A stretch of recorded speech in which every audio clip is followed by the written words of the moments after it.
But first, though, the economic fallout from the COVID-19 pandemic, Americans could soon get another $1,200 check. We're expecting the details of this week as Republicans plan to roll out the news of their virus aid package tomorrow.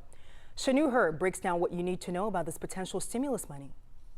Treasury Secretary Steve Mnuchin says Republicans will unveil their COVID-19 aid package on Monday with support from the White House. The $1 trillion bill comes after Democrats rolled out their $3 trillion bill 2 months ago. Like the CARES Act in March, Mnuchin says the GOP bill will get $1,200 to Americans in August. It would follow the same formula to determine who gets the money and how much. 11 Alive's financial analyst Andrew Poulos says that negotiation may be the easy part between both sides. I don't see Republicans and Democrats having a whole lot to argue as far as the single stimulus check. So I think that's going to be, for the most part, rather easy to come to an agreement upon. He says the hang-up, though, may come during the unemployment benefits discussion.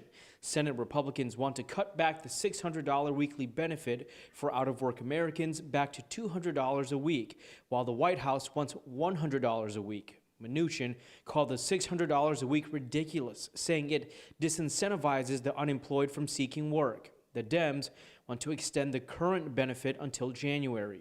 That's where I expect to see bigger revisions and changes to the criteria, honestly, with this next package. Because millions of Americans are impacted with the unemployment benefits ending, Poulos says he believes Congress will vote soon to send help to people. I would not be surprised if they pass something this week that addresses individual stimulus checks and unemployment, and then come back to the table